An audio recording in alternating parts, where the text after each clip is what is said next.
살아감에 있어서 룻이 보인 헤세드와 보아스가 보인 헤세드, 헤세드에 대해서 우리가 살펴봤습니다. 근데 그거는 룻이 우연히 갔는데 보아스의 밭이었고, 마침 보아스가 그곳에 둘러보러 왔습니다. 모든 일이 우연히 일어나는 것 같아 보이지만 그 일들의 배후에는 하나님이 늘 보고 계신다라는 것을 우리가 확인하였습니다. 오늘은 그러한 룻을 통해서 또 보아스를 통해서 나타난 하나님의 헤세드, 그 헤세드를 체험하고 누리기 위해서 그리스도인으로서 우리의 삶에 필요한 자세들을 또 한번 살펴보도록 하겠습니다.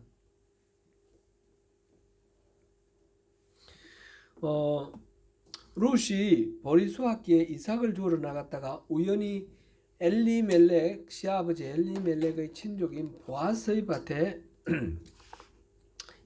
이삭을 줍게 되었습니다.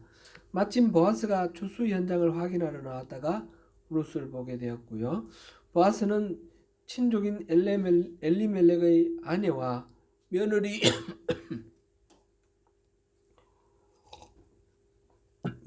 이 룻의 소식을 이미 들어 알고 있었습니다. 보아스는 최대한 룻에게 친절을 베풀었습니다. 이삭을 줍는 룻이 많이 주울 수 있도록 이렇게 그 하인들에게, 일하는 일꾼들에게 돕도록 배려를 하게 했고, 또 물을 마신다든지, 또 이제 말하자면 중참을 먹을 때, 식사를 할 때 같이 이렇게 먹게 하고, 심지어는 그 이삭을 추수를 하는 사람에게 일부러 이 곡식단에서 빼어가지고 떨어뜨려서 그 룻이 쉽게 이삭 줍기를 할 수 있도록 도우라, 그런 말까지 하였지요. 나오미는 룻으로부터 이 이야기를, 오늘 하루 있었던 이야기를 듣고 이 우연히와 마침으로 표현된 우연 뒤에 숨어서 일하시는 하나님의 일하심이 분명하다라는 사실을 깨닫습니다. 그래서 룻에게 말하기를, 이제는 다른 밭에 가서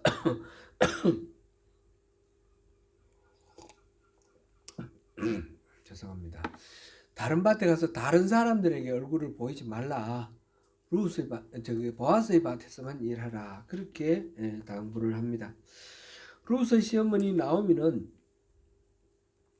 오늘 1절에 보니까, 내 딸아, 내가 너를 위하여 안식할 곳을 구하여 너를 복되게 하여야 하지 않겠느냐.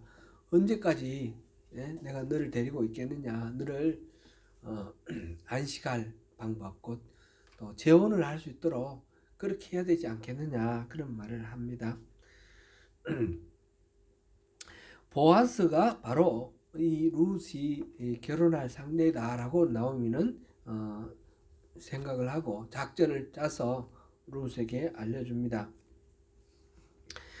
목욕하고 기름 바르고 의복을 잘 갖춰 입고 타작마당에 내려가 있다가 보아스가 이제 밤에 잠자리로 들었을 때 그 눕는 자리를 살펴보고 가만히 들어가서 그 이불을 들추고 발치에 가서 누우라, 그렇게 말합니다. 그렇게 하면 보아스가 룻에게 그녀가 해야 할 일을 가르쳐 줄 것이다, 그렇게 말을 합니다. 룻은 사실 어떻게 해야 될지 잘 모르는 상황인데 나오미가 일일이 다 말해주는 건 아니고 그 상황에 이렇게 맡기도록 그렇게 하는 거죠. 그럼에도 불구하고 룻은 시어머니의 말에 다 순종하겠다라고 대답을 합니다. 나오미가 지시한 말은 사실상 많은 위험이 따르는 말입니다.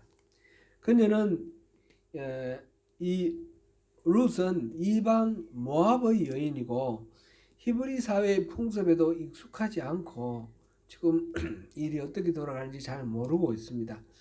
그러한 그녀가 한밤중에 히브리 남자를 만난다는 것은 그것이 어떤 의미를 갖는지 잘 모릅니다. 사실 이 성경에는 직접적으로 기록하고 있지는 않지만 우리가 이 부인할 수 없고 우리 인정할 수밖에 없는 것은 지금 나오미가 보아스의 그 자고 있는 잠자리에 가서 이불을 들추고 발치에 누우라 이 말은 성적으로 접근하라는 얘기입니다.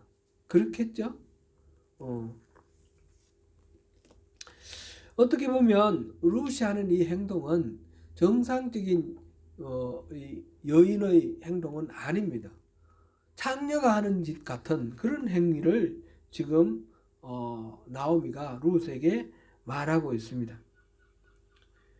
보아스가 어떻게 받아들이느냐에 따라서 결과가 판이하게 다를 수가 있습니다. 보아스가 그냥 쉽게 육체적으로 접근하고 성적으로 자기 욕망을 채우고 버릴 수도 있는 그런 상황입니다. 물론 나오미는 그것을 그렇게 기대하지 않았죠. 보아스의 인품을 생각을 해서 그럼에도 불구하고 룻은 이 시어머니의 말에 순종을 합니다. 그것은 이 룻이 보아스가 어떤 사람인지 알아서가 아니라 자기에게 이 말을 하는 나오미, 시어머니 나오미가 어떤 사람인지를 알기 때문에 나오미를 믿기 때문에 이 말에 순종한다 이렇게 우리가 볼 수 있겠습니다. 그동안 나오미가 그 시아버지 엘리멜렉이 죽고 그 다음에 남편과 또 남편의 형인지 동생인지 죽고 이제 세 과부가 남았다가 이제 두 과부가 지금 고향으로 돌아오는 이 모든 과정 속에서 이 룻은 나오미를 따라야겠다라고 생각을 한 그런 이유들이 여기는 성경책에 나와 있지 않지만 이유가 있어서 나왔을 것입니다. 어머니가 계신 곳에 나도 있고 어머니가 가시는 곳에 나도 가겠습니다. 어머니의 백성이 나의 백성이 되고 어머니의 하나님이 나의 하나님이 될 것입니다. 이렇게 고백을 했습니다. 시어머니한테. 그 말은 시어머니가 그렇게 신뢰할 만한 그런 시어머니다. 그런 인격과 성품을 가졌다. 시어머니가 믿는 그 하나님이 나도 믿을 만한 그런 신이다 라고 인정을 하고 따른 것이죠. 지금 룻이 지금 이 상황에서 하는 모든 행동은 전적으로 시어머니 나오미에 대한 신뢰 그의 표현이다 이렇게 볼 수 있습니다. 평소에 우리가 지금 이 시어머니에게 며느리가 그 말에 순종을 하는데 평소에 신뢰를 하고 존경하는 마음이 있어서 마음에서 우러나오는 그런 순종의 모습을 보이는데 이게 참된 순종 아니겠습니까? 그렇지 않고 억압이나 또는 뭐 체면이나 어떤 다른 이유로 그 이야기를 따른다 그러면 그는 참다운 의미에서 순종이라 말할 수 없을 것입니다. 굴종이거나 뭐 그렇게 되겠죠. 지금 나오미는 룻은 시어머니 나오미를 인격적으로 신뢰하고 또 존중하기 때문에 마음에서 진심에서 우러나오는 그런 순종을 하고 있습니다. 지금 이 일이 어떤 의미를 가지는지도 모르고 앞으로 어떤 방향으로 흘러갈지도 모르는 상태에서 그 시어머니의 말대로 가서 그 보아스의 발치에 이불을 들고 그 앞에 가서 눕습니다. 이렇게 보면 오늘 제가 잡은 설교의 제목이 적극적인 순종인데 우리 그리스도인에게 신앙이라는 것은 순종이다 이렇게 말할 수도 있겠습니다. 하나님을 믿고 신뢰함으로 하나님 말씀에 순종하고 살아가는 것이 그게 신앙 아니겠습니까? 지금 이 룻이 나오미를 신뢰하는 것처럼 전적으로 그 나오미의 인격을 존중하고 믿고 신뢰하는 것처럼 우리가 하나님이 어떤 분이신지를 알고 하나님께 전적으로 내 삶의 운명 모든 것들을 맡겨서 하나님이 인도하시는 대로 우리가 순종하고 나가는 것 그것이 참된 신앙이다 이렇게 말할 수 있겠습니다. 이렇게 룻의 신앙을 통해서 우리 룻의 순종을 통해서 우리 신앙을 한번 살펴보았고요. 그 다음에 보아스를 통해서도 우리 한번 생각해 보면 좋겠습니다. 보아스는 밤중에 자신의 발치에 누워있는 룻을 발견하고 깜짝 놀랍니다. 처음에는 분명히 놀랐겠죠. 그리고 이제 물어보니까 이 룻이 하는 말을 듣고 이 상황을 통해서 하시는 하나님의 말씀이 무엇인가 그를 깨닫게 됩니다. 9절을 우리 같이 한번 읽어보겠습니다. 9절.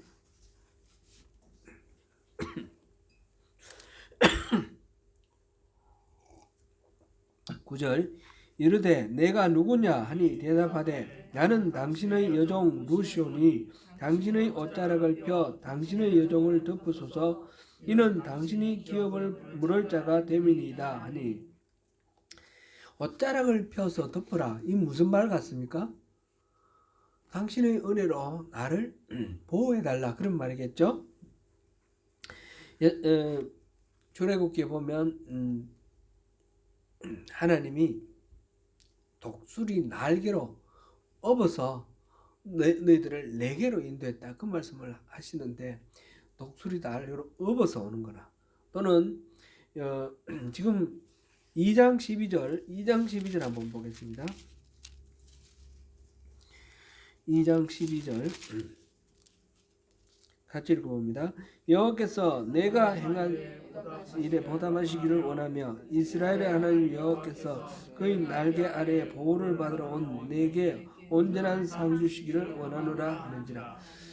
이 암탉이 병아리를 품는 것처럼 하나님이 그 날개 아래 이스라엘 백성들을 품고 보호해 주시는데 이 하나님의 날개 아래 보호를 받기 위해서 지금 모압 땅에서 베들레헴으로 돌아왔다 그 말씀이죠. 마찬가지로 지금 하나님이 그렇게 보호해 주시는 것처럼 지금 룻이 보아스에게 당신의 그 옷자락을 펴서 나를 덮어달라. 이 날개를 펴서 보호해 주시는 하나님처럼 나를 보호해 주시고 당신의 은총을 내게 베풀어 달라 그런 이야기입니다. 그 이야기는 어떤 은총을 베풀기를 원하는 겁니까? 지금 한밤중에 남자가 지금 자고 있는데 여인이 옷을 목욕하고 기름 바르고 옷을 깨끗하게 입고 와서 발치에 누웠습니다. 그리고는 당신의 옷자락을 펴서 나를 덮어달라 이 말은 무슨 말입니까? 나를 아내로 맞이해달라. 나와 결혼해서 나를 보호해달라. 나에게 당신의 은총을 베풀어달라. 그런 말이 되겠죠. 그렇게 말하는 근거는 뭡니까? 당신이 기업을 물을 자이기 때문입니다. 그렇게 말해요. 기업을 물을 자라는 말, 이 룻기에 아주 중요한 키워드라고 말할 수 있는데 이 히브리 말로는 이게 고엘이라는 말입니다. 고엘이라는 말, 무르다 우리가 뭐 물건 샀다가 무르죠. 무르는 그 말입니다. 되돌려 주다, 값을 지불하고 물건을 되찾다 그런 의미고요. 이 기업을 모르는 것이 대표적으로 두 가지가 있는데 이 레위기 25장 25절부터 28절 사이에 가나안 친족이 하나님께 기업으로 받은 토지를 팔았을 때 돈 주고 물려주었습니다. 이스라엘 사람들에게 하나님이 가나안 땅을 나눠주시죠. 레위기는 나중에 그렇게 나눠줬을 때 이 땅을 이렇게 하라 하는 걸 미리 말씀해 주신 건데 이 성경에 나오는 모든 토지는 하나님의 것입니다. 하나님의 것을 이 지파별로 나눠주고 가문별로 나눠주고 각 집안별로 이렇게 나눠주는데 그 나눠주는 거는 소유주는 하나님이시고 그 사람 백성들은 사용권만 있는 거죠. 그래서 살다가 아파가지고 예를 들어서 뭐 농사를 못 지어서 결국 먹을 거는 필요하고는 빚을 지고 이러다가 이게 감당이 안 돼가지고 이 땅을 팔게 되는 경우, 팔게 되면 어떻게 됩니까? 이제 소유권은 하나님 거예요. 사용권만 넘어가는 거예요. 넘어가면 나중에 희년이 되면 모든 것들을 다 원래 주인에게 되돌리게 되어 있죠. 이 성경의 희년이라는 것이 바로 하나님 소유다라는 것을 아주 분명하게 나타내는 그런 말이죠. 그런데 이렇게 희년이 될 때까지 기다릴 것이 아니라 중간에 그 집이 모든 거 다 팔고 이렇게 해서 먹을 것이 없으면 굶어 죽게 됐는데, 그럼 굶어 죽게 내버려 둘 것이냐? 그게 아니고 공동체가 그 집을 책임져야 됩니다. 공동체 중에 특별히 친족이 형제간이나 아니면 뭐 사촌간, 오촌간 이래 되겠죠. 혈족들이 그 팔아버린 그 땅을 다시 값주고 사서 이 집이 다시 농사 지을 수 있도록 되돌려주는 거. 이게 기업을 모른다라는 거죠. 팔린 것을 다시 사서 돌려주는 거. 물르는 거죠. 모르는 거죠. 이 기업이라는 말은 비즈니스가 아니고 뭐죠? 유산, 헤리티지, 유산. 말하자면 이 집안의 기본적인 어떤 생업의 기초, 그걸 말하는 거죠. 그것을 다시 돌려받는 것. 이게 이제 첫 번째 기업 모르는 것입니다. 두 번째는 그렇게 해서 땅을 파는 것으로 부족해서 자기의 몸을 팔아버리는 수가 있어요. 종이 되는 거예요. 빚 때문에 종이 되었을 때 돈을 주고 그 사람을 다시 사서 자유를 주는 거. 이게 이제 속전이죠. 속전. 기업을 모르는 것처럼 사람을 다시 모르는 거. 이것도 기업을 모른다. 고엘이라는 말에 해당되는 것입니다. 이 두 가지가 아주 성경 기본적인 건데, 레위기 우리 한번 그 부분 한번 읽어보고 넘어가죠. 레위기 25장입니다.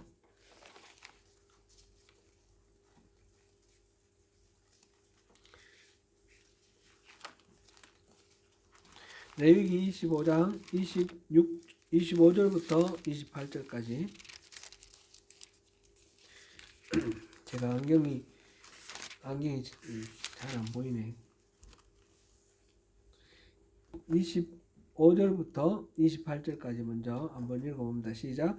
만일 내 형제가 가난하여 그의 기업 중에서 얼마를 팔았으면 그에게 가까운 기업 물을 자가 와서 그의 형제가 판 것을 물을 것이요, 만일 그것을 물을 사람이 없고 자기가 물을 힘이 있으면 그 판 해를 계수하여 그 남은 값을 산 자에게 주고 자기의 소유지로 돌릴 것입니다. 아멘. 이거는 이제 흰년까지 사용할 수 있는 그 기간을 계산해서 값이 정해지는 거예요. 그죠? 그 다음에 47절부터 49절, 레위기 47절부터 49절 보겠습니다. 시작. 만일 너와 함께 있는 거류민이나 동거인은 부유하게 되고 그와 함께 있는 내 형제는 가난하게 되므로 그가 너와 함께 있는 거류민이나 동거인 또는 거류민의 가족의 후손에게 팔리면 그가 팔린 후에 그에게 속량받을 권리가 있나니 그의 형제 중 하나가 그를 속량하거나 또는 그의 삼촌이나 그의 삼촌의 아들이 그를 속량하거나 그의 가족 중 그의 살부치 중에서 그를 속량할 것이요, 그가 부유하게 되면 스스로 속량하되. 아멘. 이렇게 토지를 파는 것을 다시 물거나 아니면 몸을 팔아서 노예가 되었을 때 그것을 되사는 것, 이게 고엘입니다. 그 외에 또 민수기 35장에 보면 억울하게 피살되었을 때 그 죽은 사람에 대해서 보복할 수 있는 권리가 있습니다. 그것도 고엘입니다. 그리고 신명기 25장에 보면 이제 죽은 형이 자식이 없이 죽었을 때 동생이 형수를 통해서 형의 자손을 이렇게 이어주는 것, 이것도 고엘에 해당됩니다.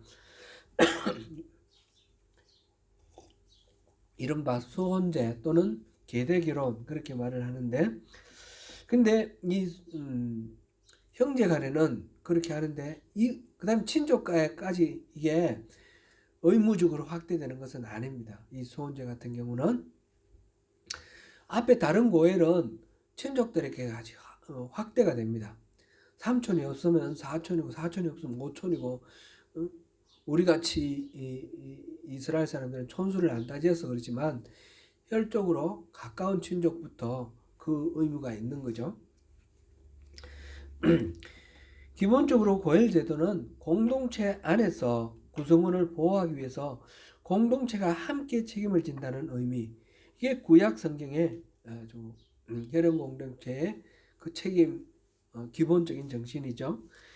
여기서 룻이 보아스에게 요청한 것은 이 소혼자의 의무를 엮어서 나 책임지라 이런 말이라기보다는 바로 남자들이 다 죽고 과부 둘만 남은 이 나오미와 룻의 이 삶의 처지를 생각해서 그동안에 다 팔아버린 논, 밭 이런 거, 그 다음에 생활수단 이거를 회복시켜주고 다시 살 수 있도록 해달라. 거기다가 결혼을 해달라. 이렇게 부탁하는 거다. 이렇게 볼 수 있습니다. 나중에 보면 이제 4장에 나오면 이 나오미가 소유한 밭을 사라 이렇게 나오는데 그 말의 의미는 소유해서 남에게 넘긴 밭을 사서 돌려주라 그렇게 우리가 이해하는 것이 바른 이해다 이렇게 생각됩니다. 이렇게 지금 기업을 물을 자이기 때문에 당신의 그 옷자락을 펴서 나에게 덮어라 나에게 은혜를 베풀라 이렇게 말하는 이 룻의 이야기를 들은 보아스의 반응이 10절에 나옵니다. 10절 같이 읽어봅니다. 룻이 엎드려 얼굴을 땅에 대고 절하며 그에게 이르되 나는 아니군요. 2장을 읽었습니다. 3장 10절 같이 읽습니다. 그가 이르되 내 딸아 여호와께서 내게 복 주시기를 원하노라. 내가 가난하건 부하건 젊은 자를 따르지 아니하였으니 내가 베푼 인애가 처음보다 나중이 더하도다. 아무런 저 같이 읽자고 그랬는데 저 혼자만 읽어서 깜짝 놀랐는데 엉뚱한 데를 읽고 있었습니다. 네. 룻이 젊은 여인이었던 만큼 자신의 그 육신의 안목대로 젊은 남자를 찾아서 갈 수도 있겠죠. 재혼할 수도 있겠는데 그렇게 하지 않고 지금 이 보아스를 찾아가서 그 옷자락을 펴서 은혜를 베풀라 이 말은 이건 전적으로 룻의 생각이라기보다 나오미의 생각이라는 것을 보아스는 짐작을 했습니다. 그리고 그 나오미의 생각을 룻이 진정한 마음으로 순종하고 있다는 것을 전체를 파악하고 있습니다. 그래서 이네라고 표현을 합니다. 이네, 헤세드. 룻의 그 시어머니 나오미에 대한 그 사랑과 또 자기 남편의 가문이 또 지금 완전히 남자가 절손되었기 때문에 다시 이 가문을 명예를 회복할 수 있는 그런 것을 생각하는 자기의 시모와 남편에 대한 그 사랑 그것에서 발로 해서 지금 이제 보아스에게 은혜를 베풀라고 그러는 것이죠. 그 보아스는 아마 그 엘리멜렉의 비슷한 유일 것 같아요.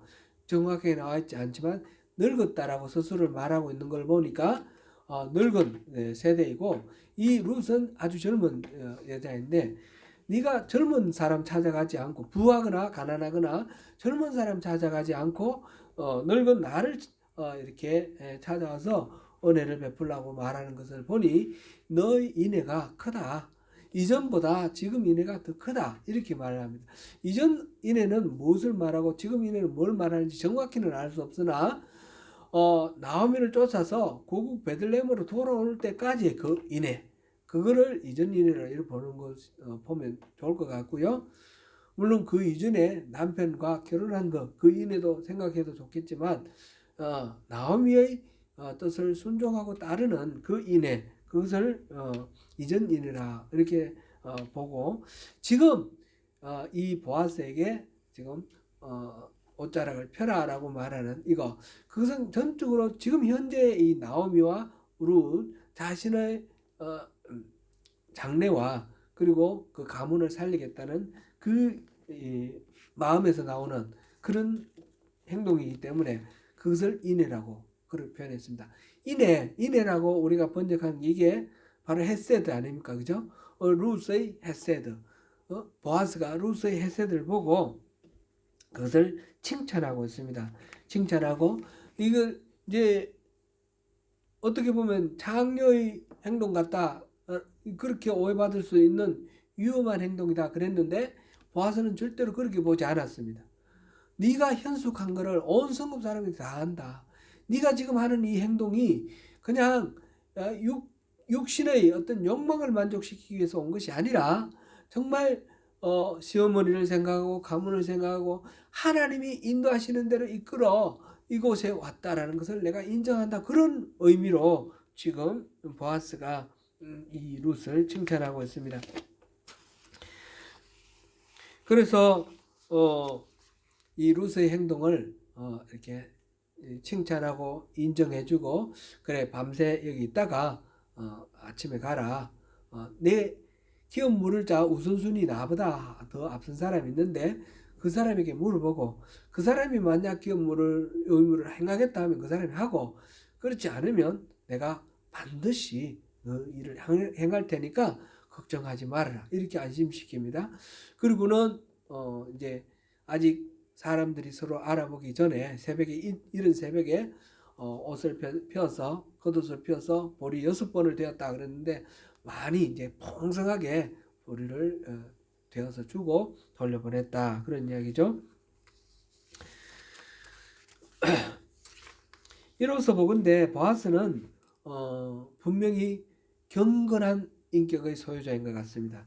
이거는 이 룻의 행동을 그냥 한 여자, 젊은 여자가 이렇게 왔다 이렇게 보지 않고 이 속에서 하나님이 일하시는 것, 하나님이 말씀하시는 것을 이제 읽으려고 하는 그런 경건함이 우리가 볼 수가 있습니다. 그 기업 물을 자라는 말을 통해서 이 하나님께서 이 혈족 공동체에 서로를 책임지게 만드신 그 율법의 의미를 깨달아 알고 그리고 이 룻의 헤세드 이 헤세드를 통해서 하나님께서 또 자비를 베푸시고 사랑을 베푸시는 것을 보게 됩니다. 만약 이 보아스가 경건한 사람이 아니었더라면 그냥 육신의 욕망을 채우는 방식으로 행했겠죠. 근데 이 사람은 경건했기 때문에 경건한 사람이고 늘 하나님을 의식하는 사람이었기 때문에 그렇게 행동하지 않았다는 걸 봅니다. 우리가 대표적으로 그렇게 행동한 사람으로 우리 요셉을 생각할 수 있죠. 보디발의 아내가 유혹을 해왔을 때 요셉은 그냥 그 여인을 바라본 것이 아니라 이 모든 상황을 바라보고 계시는 하나님을 의식하고 하나님이 보고 계시기 때문에 하나님 앞에서 내가 범죄할 수 없습니다. 이렇게 표현을 하는 거죠. 하나님이 지금 다 보고 계신다라는 그 말, 그 자체가 이 요셉의 그 경건함을 나타내는데 이 보아스도 지금 그런 상황입니다. 눈에 펼쳐진 상황을 통해서 육체적인 반응을 하는 것이 아니라 그 속에 담겨있는 하나님의 뜻을 헤아리려는 그런 경건한 성품을 보여주고 있습니다. 바로 고엘 제도, 하나님이 품으신 그 하나님의 헤세드, 고엘 제도를 받아들이고 나오미와 룻에게 그 하나님의 헤세드를 흘려보낼 것을 지금 생각하고 있습니다. 이 모든 과정에서 보아스는 우리 그리스도인들이 품어야 할 순종의 자세, 그것을 모델로 보여주고 있다고 볼 수 있습니다. 우리가 모든 상황 속에서 하나님의 시선을 의식하는 것. 코람데오라는 말 있죠. 이 라틴어로 코람데오. 데오라는 말은 신이라는 뜻이고 코람이라는 것은 마주 서서 향해 있다는 뜻입니다. 그래서 하나님이 시선이 나를 보고 있는 시선을 의식한다 그런 뜻으로 코람데오라는 말을 씁니다. 지금 보아스의 행동은 그런 지금 자세를 보여주고 있습니다. 여기서 우리가 이제 순종이라는 말을 제가 계속해서 썼습니다. 룻의 순종, 보아스의 순종 이렇게 했는데 이 순종이라는 말은 바로 우리 신앙의 핵심이 바로 순종인데 하나님을 신뢰하고 하나님 말씀대로 따라서 하는 것이 이 순종인데, 그 순종은 우리가 흔히 이제 소극적인 의미로 시키면 시킨 대로 하는 거로 이렇게 이해하기가 쉬운데, 오늘 이 본문을 통해서 우리가 알 수 있는 것은 순종은 그렇게 소극적인 그런 것이 아니라 굉장히 능동적이고 적극적이다라는 것을 우리가 볼 수가 있습니다. 우리 인생의 모든 것을 하나님이 다 아시기 때문에, 하나님이 모든 것을 섭리하시고 모든 것을 다스리기 때문에 우리는 아무것도 할 필요가 없다라고 말하는 그런 사람들이 있습니다. 하나님의 절대 주권을 강조를 해서 우리의 자유의지를 가지고 뭔가 선택하는 것은 다 불충이다, 하나님에 대한 거역이다, 이렇게 말하는 경우들이 있습니다. 그러나 그렇게 이해하는 것은 하나님의 그 절대 주권에 대해서 잘못 이해하는 것이고, 순종이라는 말의 의미를 잘못 이해하는 것입니다. 하나님의 절대 주권을 우리가 생각하면서 우리 오늘 이 본문의 마지막 18절을 우리 한번 생각해 보겠습니다. 18절을 한번 같이 읽겠습니다. 시작. 이에 시어머니가 이르되 내 딸아 이 사건이 어떻게 될지 알기까지 앉아 있으라. 그 사람이 오늘 이 일을 성취하기 전에는 쉬지 아니하리라.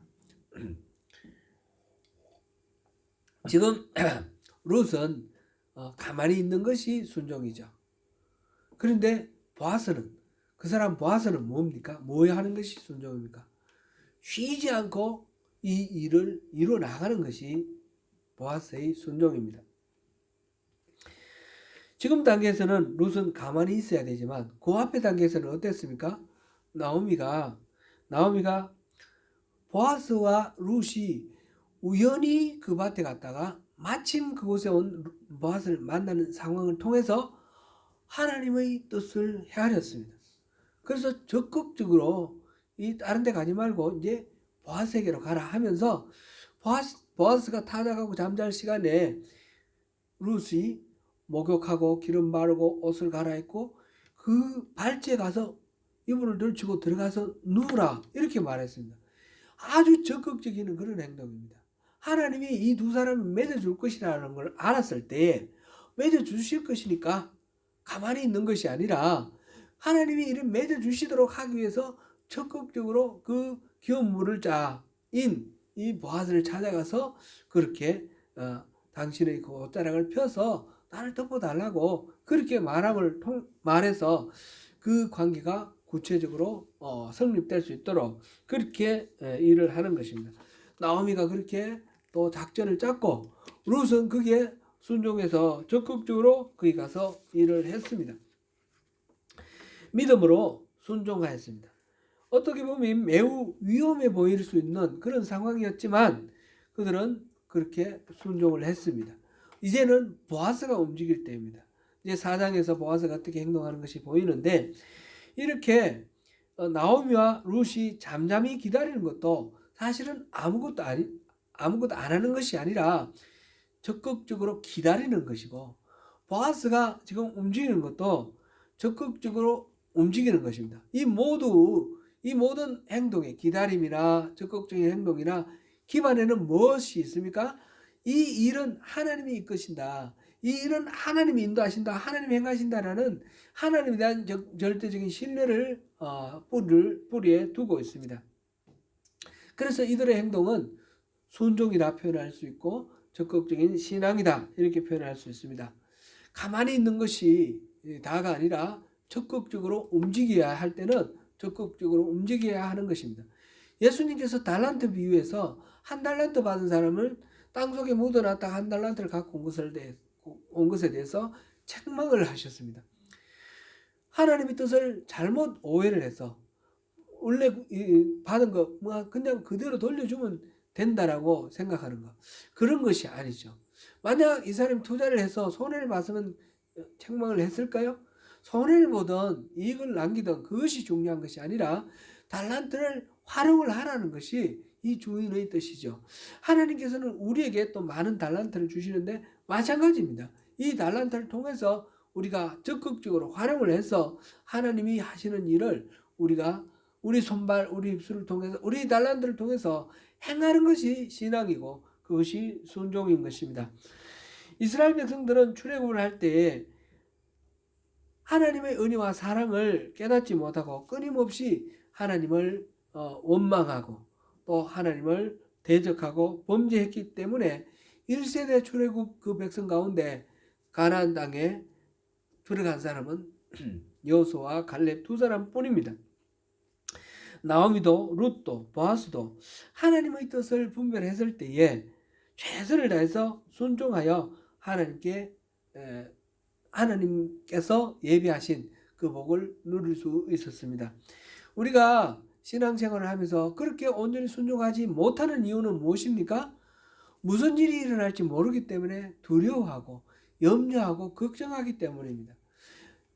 이 신앙의 핵심은 그 하나님의 본질을 우리가 이해를 하고 하나님께 그것을 맡기는 것입니다. 어떻게 될지는 모르지만 장래에 대해서 모르는 것은 마찬가지입니다. 그렇지만 어떻게 될지 그것은 하나님이 알아서 하실 것이다 라고 하나님을 믿고 신뢰하는 그것이 우리의 신앙이죠. 빌립보서 4장 6절 우리 같이 한번 외워보겠습니다. 아무것도 염려하지 말고 다만 모든 일에 기도와 간구로 너희 구할 것을 감사함으로 하나님께 아뢰라. 그리하면 모든 지각에 뛰어난 하나님의 평강이 그리스도 예수 안에서 너희 마음과 생각을 지키시리라. 아멘. 우리의 모든 문제에 대해서 하나님께 기도하고 맡기는 것, 그것이 신앙이고 그 가운데서 우리에게 또 감동 주시고 인도하시는 하나님의 뜻이 보일 때에 그게 순종하는 것이 신앙입니다. 오늘 이 룻기를 통해서 그 하나님의 말씀 우리가 또 깊이 이해하면서 룻이나 또는 나오미나 보아스의 순종과 같은 그런 순종으로 또 승리하시는 저와 여러분 되시기를 축원합니다.